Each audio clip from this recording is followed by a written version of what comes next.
Anda masih menyaksikan Nusantara Business Hour bersama saya Maria Aneke dan kita akan masuk ke segmen Zona Cuan.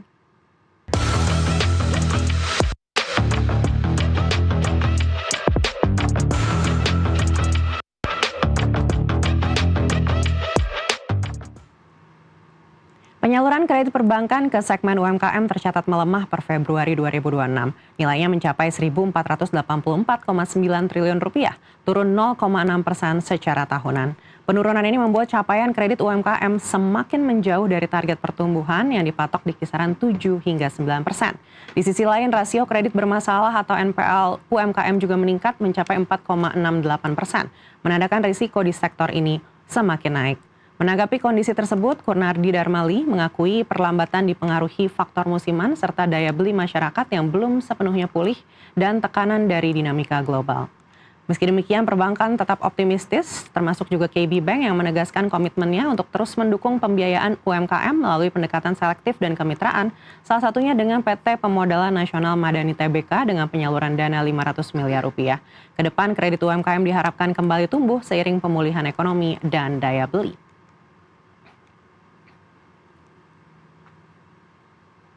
Di tengah perlambatan penyaluran kredit, tekanan daya beli hingga meningkatnya risiko kredit UMKM, seberapa kuat sebenarnya daya tahan sektor ini dan bagaimana perbankan melihat peluang sekaligus tantangannya ke depan? Untuk membahasnya sudah bersama kami Widodo Suryadi, Wholesale Banking Director KB Bank. Pak Widodo, apa kabar? Selamat datang di Nusantara TV. Baik. Baik Pak Widodo, kalau kita melihat yang terjadi nih, sudah disampaikan dengan OJK juga, katanya target untuk kredit UMKM ini semakin menjauh. Di sisi lain NPL-nya justru naik. Apakah ini tercermin juga dengan apa yang terjadi di KB Bank selama ya kurang lebih kuartal 1 2026 inilah? Nah, jadi kita lihat dari sisi makronya dulu ya Mbak ya. Jadi kalau kita lihat dari sisi makro, sebenarnya memang betul ada moderasi. Moderasi bahwa memang ada sedikit penurunan ke kredit NPL, kredit UMKM di banking industry. Tetapi kalau saya lihat sebenarnya penurunan ini tidak merata, tetapi lebih ke sektoral. Jadi ke sektoral itu dalam arti gini, ada beberapa sektor yang sangat rentan terhadap keadaan geopolitik dan kenaikan bahan baku dan sebagainya itu, apalagi juga yang expose dengan kebutuhan harian masyarakat. Hal itu yang UMKM seperti inilah yang lebih rentan gitu. Tetapi kalau UMKM yang tergabung dengan ekosistem yang lebih kuat, di mana korporasi sebagai anchor-nya dan itu termasuk dalam rantai pasok perusahaan tersebut, biasanya UMKM sangat ini yang lebih resilient. Kalau di KB sendiri, sebenarnya trennya juga nggak jauh berbeda dengan industri. Tetap ada penurunan, peningkatan kredit yang bermasalah juga ada. Tetapi kami lihatnya sebenarnya sektor ini masih cukup kuat. Kalau kita lihat per GDP Indonesia aja itu kan kontribusinya sekitar 63%. Dan memperkerjakan 97% dari tenaga kerja di Indonesia. Jadi kalau tenaga kerja di Indonesia itu bukan dari korporasi besar loh, justru dari UMKM ini gitu loh. Dan resiliensinya itu udah luar biasa. Kita udah bukti, kita udah mengalami beberapa cycle dari krisis kan. Dari tahun 98, 2008, pandemi COVID kemarin, dan itu yang menggerakkan ekonomi Indonesia kembali itu juga dari UMKM-nya gitu. Jadi kalau saya lihat gini, dari KB sendiri itu gitu, kami tidak melakukan kayak tiba-tiba kayak ngerem dadak begitu. Oh enggak, pokoknya namanya UMKM enggak gitu, enggak.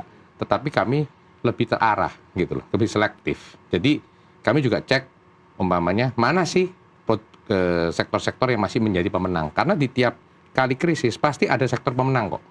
Nggak semua sektor kena gitu loh. Nah itu yang kami lakukan. Tadi Bapak sampaikan terbagi jadi dua nih UMKM. Ya. Ada sektor-sektor yang katanya mulai terdampak mungkin karena konflik geopolitik juga. Mungkin boleh disampaikan subsektornya tuh apa aja sih Pak yang terdampak sekali gitu, dan subsektor apa yang mungkin sejauh ini baik-baik saja?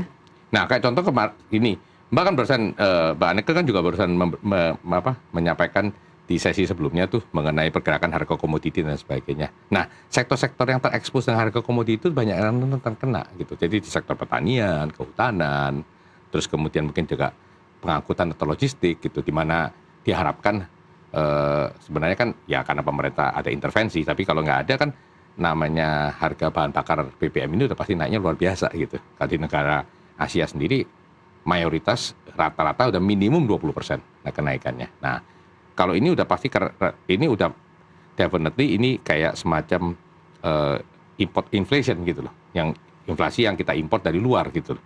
Dan itu udah pasti sektor-sektor tersebut ini pasti kena gitu. Tetapi kalau sektor yang masih tergabung dalam jaringan ekosistem, contohnya nih, kalau satu UMKM itu menjadi penyalur atau distributor dari salah satu perusahaan besar gitu, biasanya cukup terjamin gitu, karena kan perusahaan besar ini punya resiliensi, punya kekuatan yang lebih besar. Nah dari situ tuh kan mereka masih bisa terhubung, demand-nya juga jelas, pengirimannya segala macam juga jelas gitu. Tetapi kalau kita ngomong UMKM Indonesia sangat beragam soalnya. Kita lihat kan ada UMKM yang lebih rapi, yang udah saya bilang udah termasuk dalam ekosistem itu, tetapi ada UMKM yang sampai to the extreme yang kayak tukang gorengan, tukang bakso dan sebagainya. Nah, biasanya yang kayak gini-gini nih lebih rentan. Kenapa? Karena begitu daya beli masyarakat menurun, otomatis omsetnya juga ikut menurun gitu loh. Dan kayak tadi juga disampaikan kan yang kayak pengrajin tempe tadi. Nah, begitu ini apa yang mereka lakukan? Ya, karena kan mereka terekspos oleh belanja harian masyarakat tuh. Ya, dikecilin lah size-nya gitu. Ya, gini aja Mbak.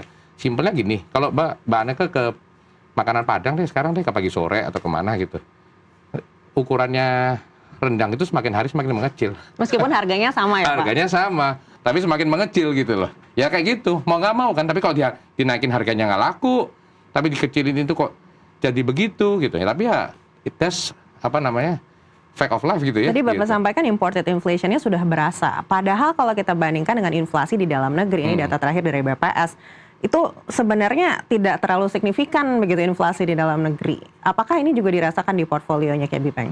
Jadi kalau di portfolio KB Bank, sementara ini kami cukup masih kuat untuk portfolionya kami. Jadi portfolio kami itu masih cukup resilient, terutama di sektor corporate maupun di komersial.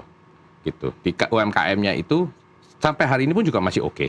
Tetapi kami ada memberikan perhatian lebih khusus terhadap sektor UMKM maupun komersial yang lebih kecil. Porsinya berapa sih Pak sekarang kalau di KB Bank? Kalau di KB Bank gini, jadi kalau corporate itu sekitar 64%. Terus komersial itu sekitar 20-an. Nah, sisanya itu di SME gitu.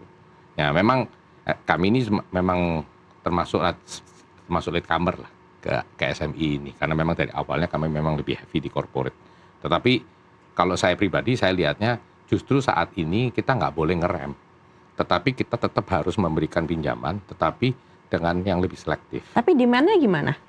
Demand-nya gini, demand tetap ada. Demand tetap ada, tetapi ya gitu, kita mesti lihat sektornya. Kalau di beberapa sektor khusus, nggak ada ini kok, nggak ada penurunan gitu loh. Tetapi kalau di sektor-sektor lain yang terutama dengan berhubungan dengan belanja harian, oh itu jelas, itu sangat tertekan gitu. Nah, kalau kita ngomong kayak ke contoh nih UMKM yang berhubungan dengan farma gitu, yang kayak kita ngomong nggak usah jauh-jauh deh, yang dekat dengan rumah kita sendiri, apotek gitu. Saya rasa sampai hari ini apotek masih bagus tuh, masih rame, orang masih banyak buka franchise apotek baru gitu. Berarti kan bisnisnya bagus tuh sebenarnya gitu. Nah, kayak contoh kayak seperti kayak gitu. Nah, hal kayak gini nih yang kita masih lihat gitu. Jadi kita nggak bisa generalisasi karena UMKM itu very diverse. Spektrumnya tuh luar biasa, luas sekali. Tadi saya ingat Bapak sempat sebut kita tuh sudah melewati krisis berkali-kali. Mungkin yang paling dekat itu adalah yang ketika pandemi COVID kemarin gitu ya. Di mana waktu itu akhirnya ada kebijakan terkait dengan restrukturisasi dari OJK begitu. Tapi menurut Bapak sekarang perlu nggak sih restrukturisasi itu lagi? Karena beberapa orang mengatakan katanya ini sekarang kondisinya udah lebih parah dari COVID. Iya, itu nggak bisa dipungkirin dan saya rasa sih itu sesuatu hal yang nggak perlu ditutup-tutupin lagi ya. Karena masih banyak kadang-kadang pendekatan yang masih memakai kata eufemisme segala macam. Saya biasa enggak lah, udahlah ini udah di depan mata kok gitu. Tetapi apakah perlu dibuat relaksasi seperti itu? Kayak per hari ini masih belum. Tetapi kita harus stay vigilant lah istilahnya gitu. Kita harus benar-benar pasang telinga, pasang mata, benar-benar kita liatin dicematin gitu. Tetapi yang kita alamin waktu di COVID kemarin, saya lihat industri bank itu lebih responsif dan tidak sereaktif waktu krisis 98. Kan saya juga ikut ngalamin 98. Saya ini produk terakhir pre-krisis gitu. Jadi jadi ketahuan umur ya. Nggak apa-apa, Pak. Artinya pengalamannya kan juga udah banyak. Dalam hal ini nih, saya lihat waktu di 98, kita tuh sampai masuk ke multidimensional crisis dan bertahun-tahun. Itu tuh sebenarnya karena semua orang kaget, kebiasaan udah dapat dapat subsidi, terus kemudian perekonomiannya stabil dan sebagainya, tiba-tiba langsung shock begitu, orang langsung reaktif, langsung ngerem. Kalau kita naik mobil, ibaratnya naik mobil, kita ngebut, begitu kita ngerem dadak, langsung ngepot tuh mobil gitu. Nah, itu juga yang terjadi di kita 98. Nah, waktu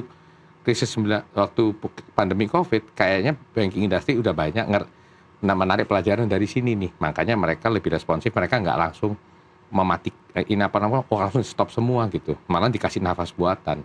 Nah, kalau seandainya perang Iran ini tidak bisa terselesaikan dalam mungkin katakan 1-2 bulan ke depan, saya rasa kerangka kebijakan perlu dibikin ya untuk hal ini gitu, untuk antisipasi. Karena kalau kita lihat dengan harga minyak yang sudah 100-an lebih begini, terus cadangan BBM kita di dalam negeri kayak seperti ini, ya it's just a matter of time ya gitu loh. Jadi ini nggak bisa, kita harus benar-benar lebih hati-hati lah dalam hal ini gitu. Termasuk untuk sektor banking begitu ya? Definitely. Baik, kita akan bahas terkait hal itu lebih dalam lagi usai jeda. Tetaplah bersama kami di Zona Cuan.